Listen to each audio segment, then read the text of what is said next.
sayang ya kalau kita Maluku itu punya banyak uh, talenta tersebar di banyak klub sepak bola, dikenal tidak hanya dalam negeri tapi juga bahkan di luar negeri, tapi kita nggak punya tim yang kompetitif yang main di Liga Nasional.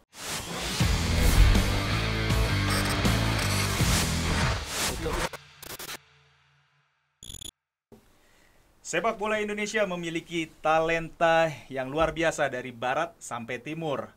Dan salah satu provinsi atau daerah yang kerap terus melahirkan bintang yang tidak ada habisnya adalah Maluku. Dan hari ini sangat spesial, saya kedatangan teman-teman saya yang sangat luar biasa. Dan kita akan membahas potensi sepak bola Maluku bersama, nggak main-main nih, langsung Presiden dari Maluku FC.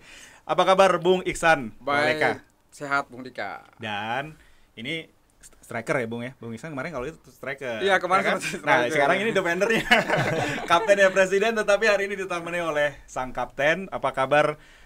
Saya panggilnya Ade Marcel Yusuf Usemahu. Siap Bang Dida. Sehat? Alhamdulillah sehat. Tapi agak capek sedikit ya karena baru tiba 2 hari yang lalu ya? Tiba soalnya kita transit di Makassar lama banget. 7 jam baru dari Makassar ke sini. Datang kemarin langsung tanding. Oke, nanti kita simpan ceritanya bersama Marcel. Tapi saya yang cukup menarik sekarang dengan Presiden, Pak Presiden. Siap. Kabar sehat?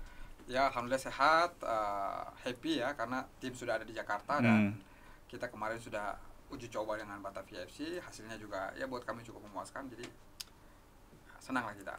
Oke, tapi sebelumnya juga saya ingin mengucapkan selamat karena telah menjadi juara Liga 3 Maluku. Ya, keren banget tuh. Bung Iksan, gimana melihat pencapaian prestasi setelah jadi juara? Apakah itu sesuai dengan target? Iya, sejak kita bentuk 27 Januari 2021, memang kita proyeksikan Maluku FC ini harus menjadi representasi Maluku di kancah sepak bola nasional. Salah satu pintu masuknya adalah kita harus menjuarai Liga 3 regional. Kemudian kita akan bertarung di Liga 3 nasional dan memastikan satu tiket kita untuk masuk ke Liga 2. Itu proyeksi kita, itu proses yang sedang kita jalani dan so far ini berjalan related begitu. Kita bisa tahu sejak kita bentuk sampai hari ini Maluku FC belum pernah terkalahkan. Wah, luar biasa. Baik itu di laga uji coba maupun di laga resmi. Jadi ini satu tren yang bagus ya untuk menjaga optimisme kita tetap terjaga dan kita pastikan nanti insya Allah di Liga 3 ini kita bisa melangkah dengan mulus. Amin. Nah, tapi yang mencengangkannya kan sebenarnya berdirinya 1 tahun nih. Ya, betul, itu tahun. Langsung menjadi juara. Sebenarnya mungkin bisa diceritain dulu, Bung, bagaimana sejarah berdirinya Maluku FC. Ya, awalnya itu kita ada keprihatinan ya. Ada banyak tokoh-tokoh sepak bola Maluku prihatin. Misalnya CEO kita ada Bang Irwan Maulana, kemudian ada manajer kita Saidna Azhar dan ada beberapa teman-teman yang kita waktu kumpul kita diskusi, sayang ya kalau kita Maluku itu punya banyak talenta tersebar di banyak klub sepak bola, dikenal tidak hanya dalam negeri tapi juga bahkan di luar negeri, tapi kita nggak punya tim yang kompetitif yang main di Liga Nasional atau tidak ada klub sepak bola Maluku dalam peta sepak bola nasional. Iya, nah betul. itu bikin kita prihatin. Kebetulan sekali saya waktu pandemi itu lebih sering di Maluku, pulang kampung. Dan ya taulah di Maluku itu hampir semua kampung punya lapangan bola. Semua orang suka sepak bola. Saya juga sejak kecil suka sepak bola. Dan kalau di kampung-kampung kita lihat anak-anak tuh terus berlatih, tapi rasa-rasanya mereka nggak punya punya ending nantinya. Kalau udah jadi pemain bola udah bagus mau kemana gitu. Nah kalau kita bikin klub kayaknya ini mereka kesini akan punya obsesi. Setidaknya kalau dia nggak main di klub-klub lain, dia bisa main di Maluku FC. Akhirnya ya kita pas pandemi masih hangat-hangatnya 27 Januari 2021 itu kita launching lah Maluku FC. Kemudian kita bikin talent scouting, kita ke banyak kampung-kampung, kita lihat anak-anak muda yang potensial ya seperti yang ada di samping kita ini. Dan akhirnya kita bentuk tim itu bertepatan dengan sebentar lagi waktu itu ya Liga 3 regional akan bergulir. Nah, proses berjalan ya alhamdulillah kita bisa jadi kampiun dan saat ini udah ada Jakarta untuk siap melakoni Liga 3 nasional. Oke, bisa diceritain nggak mungkin seleksinya dulu dari berapa pemain tuh? Karena bakatnya kalau di Maluku sih luar biasa ya. Iya, kita sebenarnya juga agak kesulitan juga karena di setiap kampung ya Iya, betul. di Maluku itu punya klub bola, Iya. punya lapangan bola, punya anak-anak yang bagus begitu. Jadi akhirnya kita ya talent scouting, kita lihat bila ada pertandingan antar kampung gitu, kita lihat yang bagus, kita ambil, kemudian kita bentuk dalam satu tim, dan ya akhirnya ya cukup bagus, cukup representatif begitu dari masyarakat Maluku yang, karena gini, sebelum kita juga ada banyak klub-klub bola sebenarnya yang juga cukup kompetitif tapi berbasis kampung-kampung gitu. Nah ini kita baru mau bikin klub yang diksi yang kita gunakan saja itu Maluku FC. Jadi bukan mengesankan mewakili satu kampung tertentu atau satu wilayah tertentu, tapi mewakili Maluku secara keseluruhan begitu. Jadi kita berharap nanti Punggawa Maluku FC ini benar-benar mewakili berbagai kabupaten kota atau subetnik atau pulau-pulau yang ada di Maluku itu menyatu dalam satu klub bola yang atau satu kesebelasan yang namanya Maluku FC ini. Luar biasa. Jadi memang yang seperti tadi Bung Ihsan katakan juga sepengetahuan kita sebagai penikmat sepak bola nasional ya, kita semua tahu bakat-bakat pemain Maluku tidak pernah ada habis dan semua hampir klub Liga 1, Liga 2 semua diisi pemain-pemain juga banyak dari Maluku. Tetapi memang kita semua dari rakyat Indonesia tuh menunggu kan. Dan juga terutama saya juga karena penikmat sepak bola nasional dan melihat bahwa kapan nih sampai ada klub yang prestasinya dari Maluku. Nah, menurut Bung Ihsan kalau misalnya juga pemerhati sepak bola Indonesia juga potensinya sekarang berarti masuk ke zona nasional. Ya. Kansnya gimana nih, Bung? Saya coba melihat rekaman berbagai pertandingan calon lawan kita di Liga 3 Nasional, saya lihat cukup kompetitif. Udah dianalisis nih. Kita analisis, kita lihat cukup kompetitif. Artinya ini juga bukan pertandingan yang mudah. Karena setiap daerah pasti pengen untuk lolos ke Liga 2. Nah, dari uji coba kemarin karena kita lawan pemenang Liga 3 regional DKI. Yang sebelumnya kita melihat pasti akan berat ya.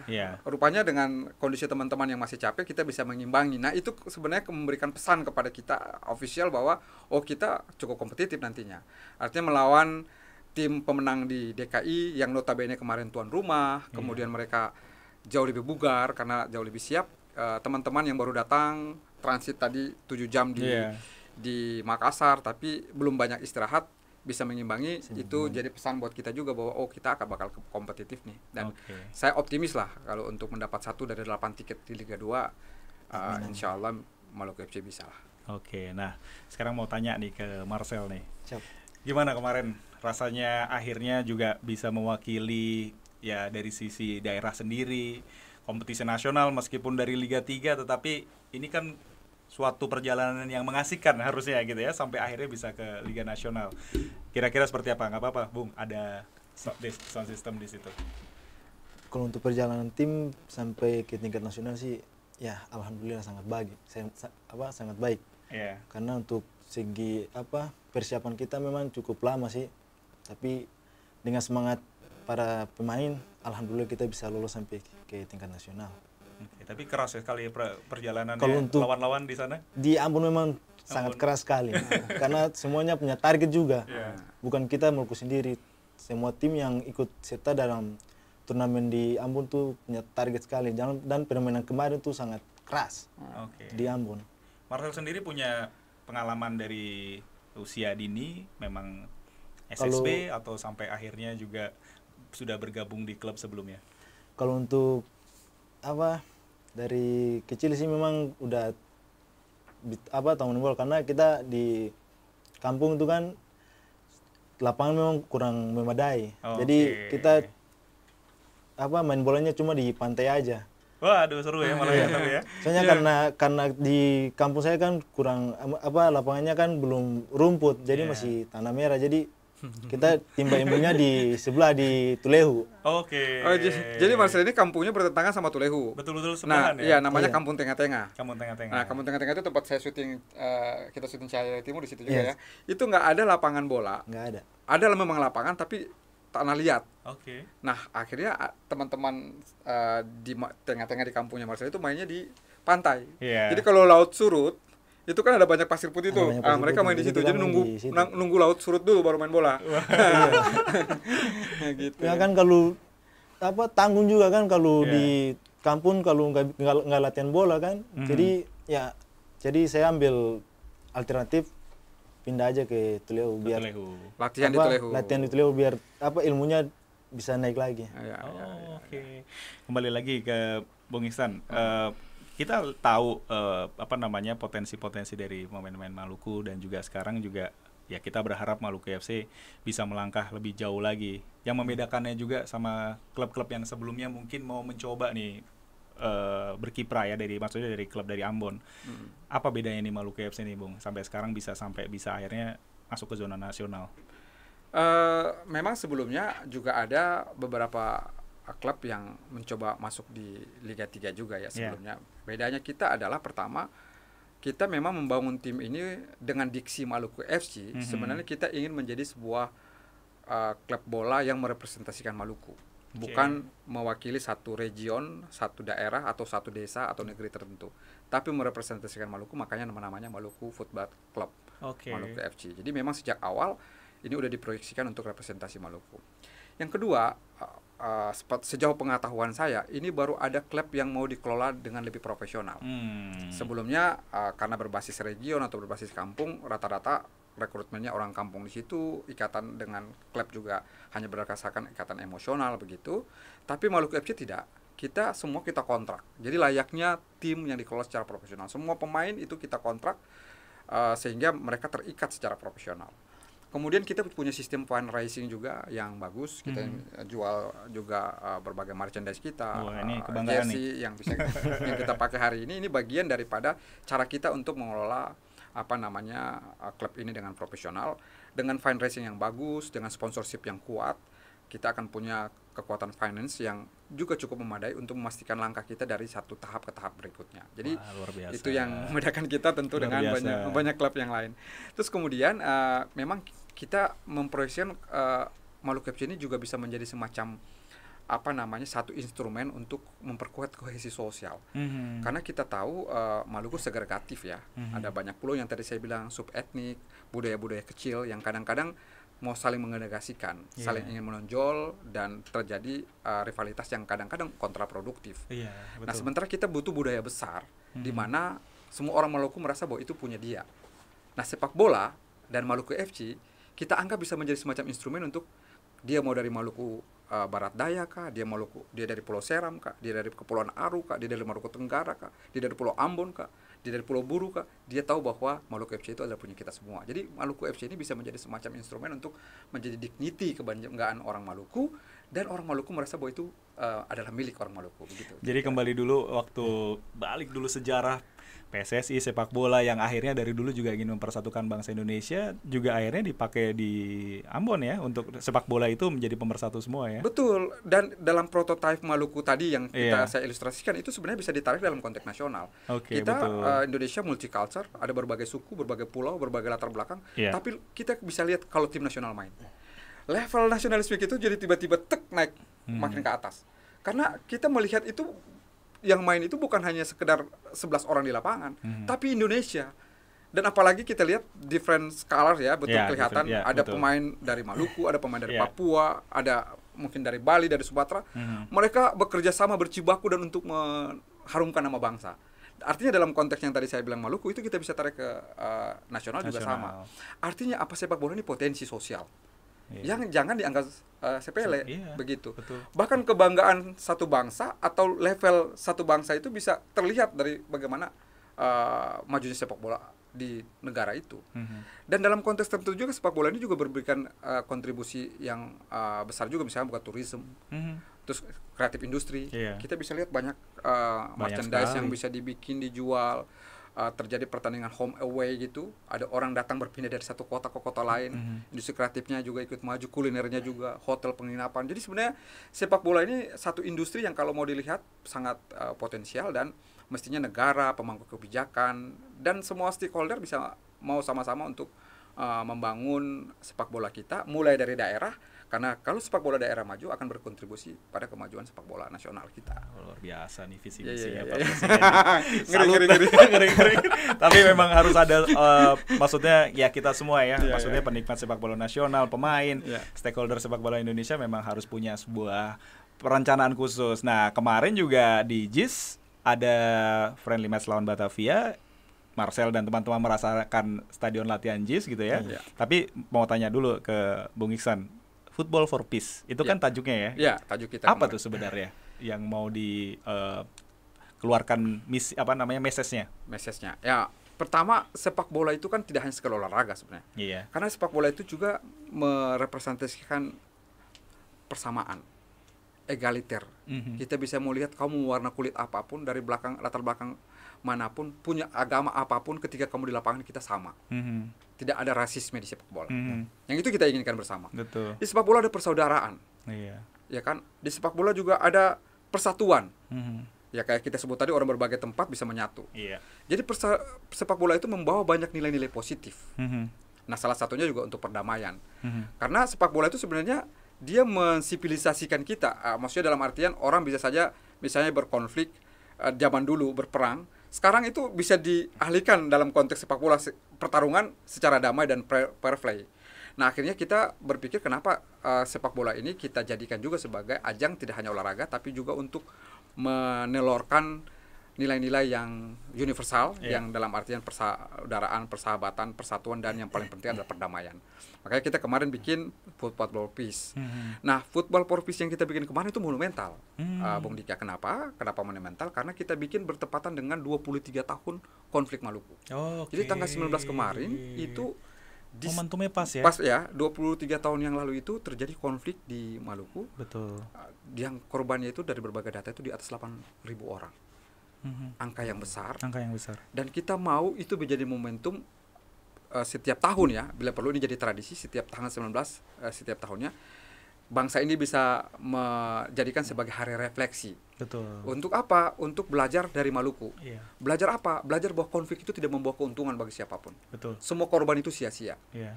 Pelajaran berikutnya, kita juga bisa belajar dari Maluku bagaimana setelah kita berkonflik dan banyak orang yang meninggal itu, orang Maluku juga dalam waktu yang cepat bisa membangun resolusi konflik, berdamai.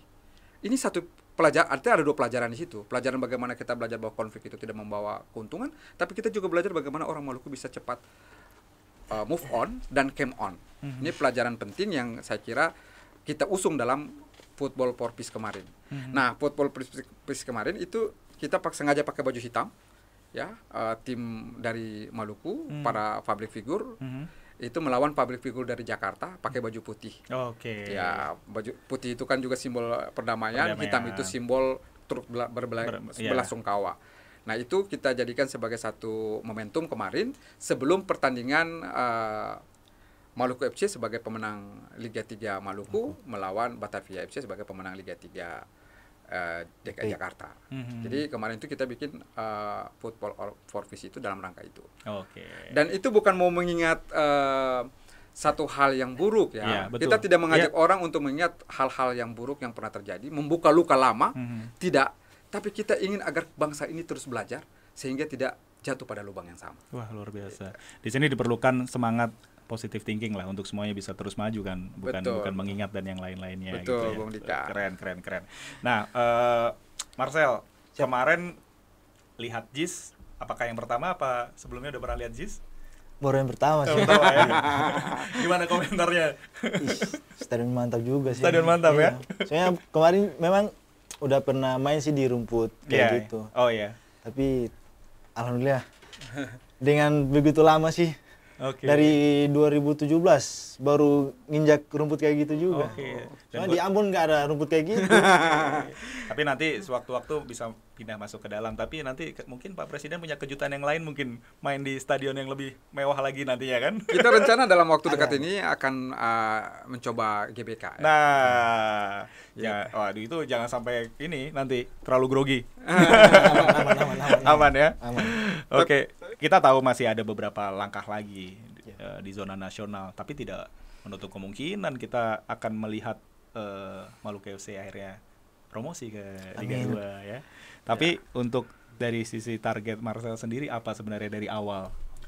Kalau target saya dari awal sih ya inginlah Maluku FC bisa berkiprah di kasta di atas lah, Liga 2. Maupun kalau bisa ke Liga 1 apa salahnya kan? Kita naik ke Liga 1. Iya dong. Iya, karena itu juga kan target saya juga untuk bisa membawa Maluku berkiprah di kancah Liga 2 maupun Liga 1.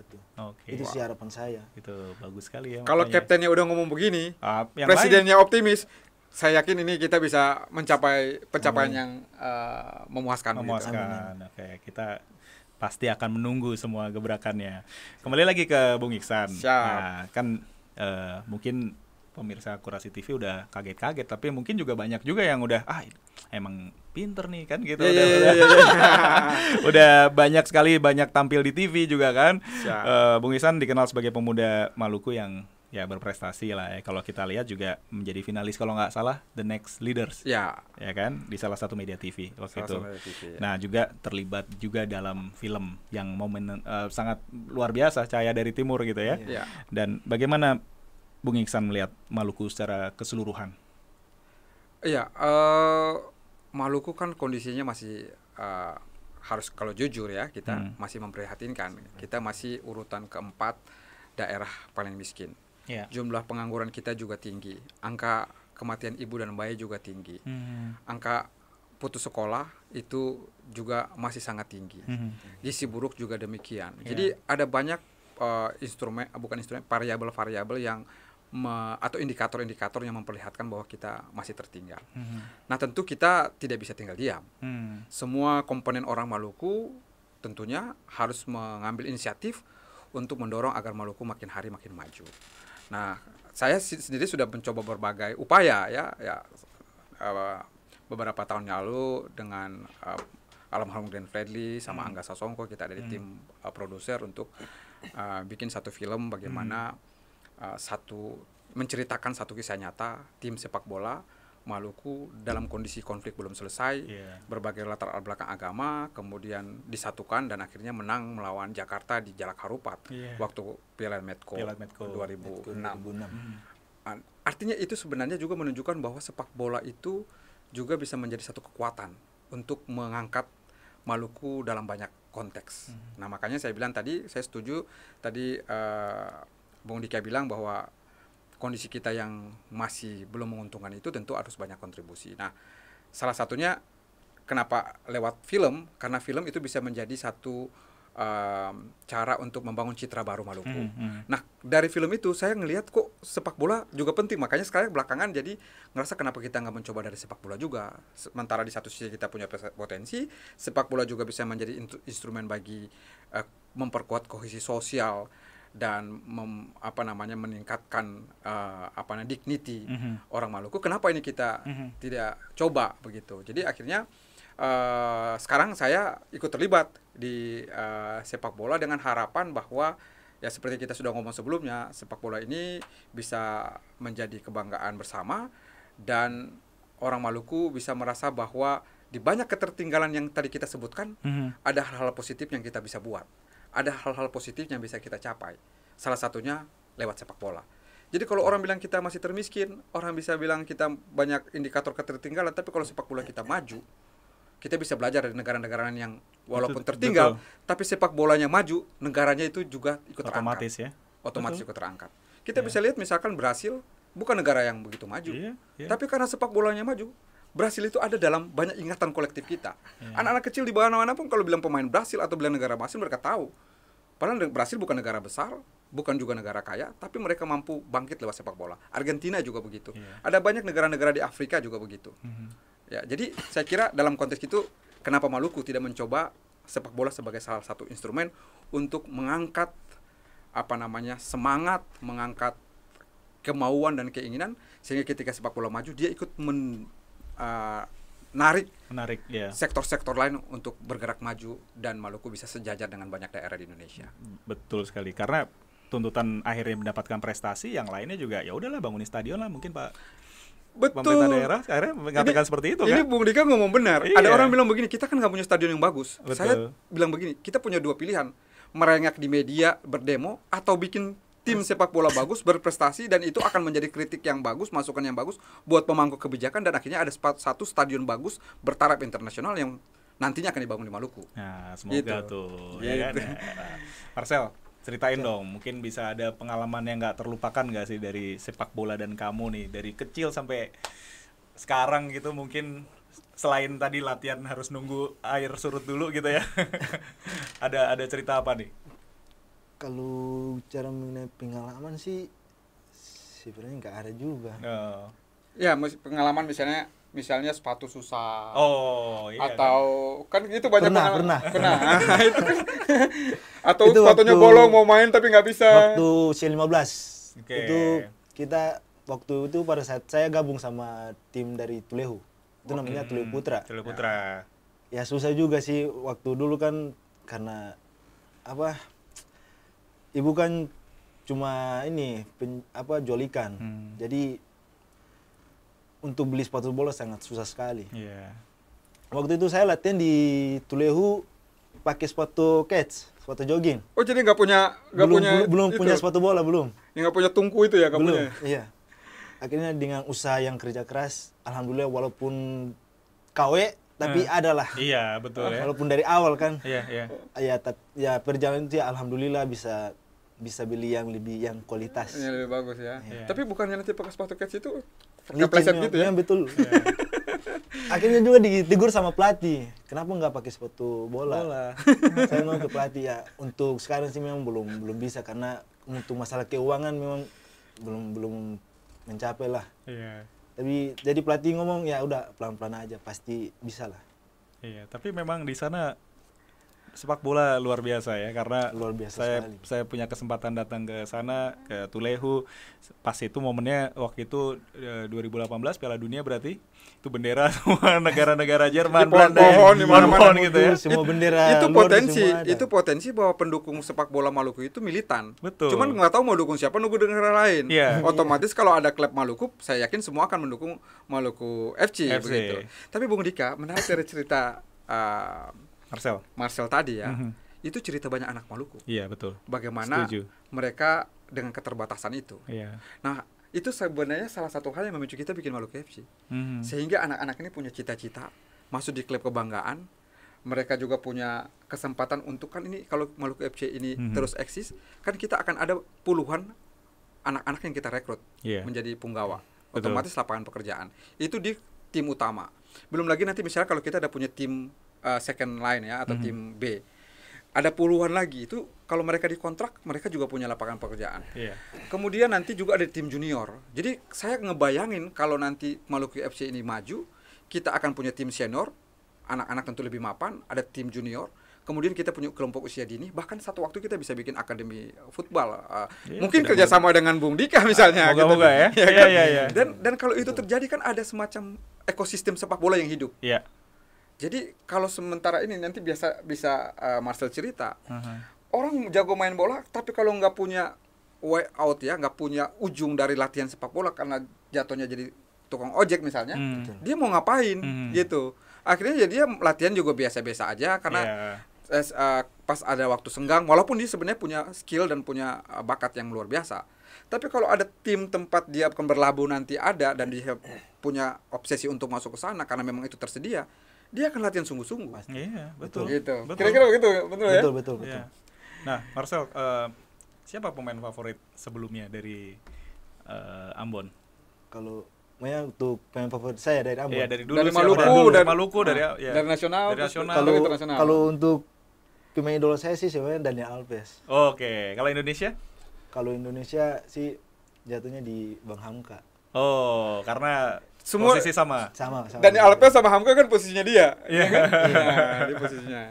Saya kan bisa di stopper, bisa bek kiri kanan juga bisa. Oke, jadi kakinya hidup dua-duanya juga nih. Hidup. Wah, luar biasa. Saya senang kemarin ya, Marcel ini oleh banyak pengamat sepak bola kemarin duduk sama saya di tribun, itu mereka bilang Maluku FC salah satunya dia mainnya sangat bagus begitu, yang mereka lihat ini calon pemain bintang nanti. Jadi Pak Presiden merelakan juga ya kalau misalnya sampai harus ditawar sama klub lain?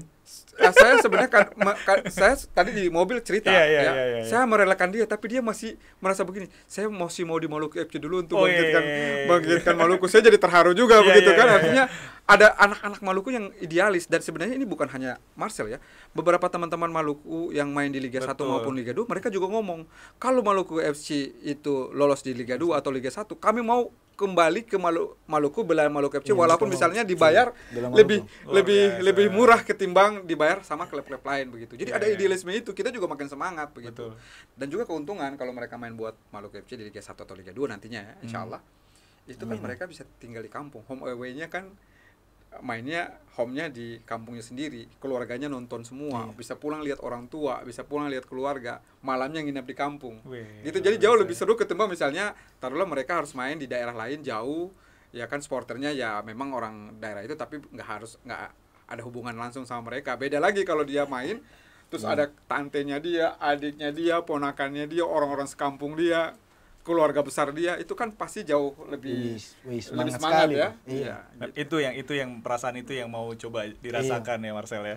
Kalau masuk ke Liga 2 nantinya juga pasti sampai Liga 1 ya. Tentunya kebanggaan juga kan. Maluku harus punya harus jadi tuan rumah di Ambon. Iya. Itu sih pengen saya juga sih. Betul. Karena dari dulu sampai sekarang kan belum ada sih tim yang Maluku berkiprah di Liga 2. Jadi nggak ada di Ambon. Jadi belum ada satu situasi di mana ada pertandingan home di Maluku. Jadi kebayang ya, yang tadi Bung Dika bilang waktu ke Maluku, ke Ambon, lalu lihat itu banyak pendukung Piala Dunia itu karena mereka dukung negara lain. Karena apa? Karena belum ada tim lokal. Kebayang nggak kalau Maluku FC main di Liga 2 atau bahkan Liga 1 lalu ada home-nya? Itu kapasitas pasti full. Itu semua orang yang tadinya dukung Argentina yang Bung lihat, dukung Brasil, dukung Itali, dukung Prancis, Belanda, itu semua akan menyatu untuk dukung Maluku FC. Dan apa yang terjadi Bung Dika? Itu berbagai orang Maluku dalam berbagai latar belakang itu, dari berbagai sub etnik itu, latar belakang agama itu, latar belakang daerah pulau-pulau itu, mereka menyatu dalam harmoni. Dan kita akan bisa melihat seperti Jackmania mendukung Persija atau Bonek mendukung Persebaya atau Viking mendukung Persib begitu, akan juga sama dengan Malukan. Itu nama kita sebutin supporter Maluku namanya Malukan, itu juga akan menyatu mendukung Maluku FC selayaknya tim-tim lain didukung oleh para supporternya. Gitu. Ngebayanginnya udah nggak sabar tuh pengen menantikan momen itu. Moga-moga ya Marcel. Amin. Nah ini kita kalau ngomongin sepak bola memang waktunya harus panjang gitu ya waktunya, tapi pertanyaan terakhir nih sebenarnya juga buat Marcel sama Bung Iksan, harapan Bung Marcel dulu deh gitu. Siap. Untuk Maluku dari sisi sepak bola tuh apa harapannya? Ya kalau harapan saya sih ya cuman butuh kita Maluku sih butuh dukungan aja dari masyarakat Maluku. Cuma kalau kita jalan, kalau tidak ada doa dan dukungan dari Maluku juga kan betul. Ini juga nggak semangat juga kan kita. Tapi kalau ada dukungan dari masyarakat Maluku kan tetap kita optimis, kerja keras. Buat menangin semua pertandingan dan insya Allah bisa lolos ke Liga 2. Amin. Semua harus bersatu ya. Haruslah. Betul. Nah, Bung Iksan tadi message-nya sama, tetapi mungkin juga ada pertanyaan tambahan. Terobosan apa yang nantinya emang mau dilakukan untuk Maluku FC? Harapan dulu. Harapannya tentu sama ya. Kita sebagai tim yang yang dibentuk, yang kita proyeksikan menjadi kebanggaan masyarakat Maluku adalah kita bisa menapaki tahap demi tahap ini dengan mulus. Melalui proses.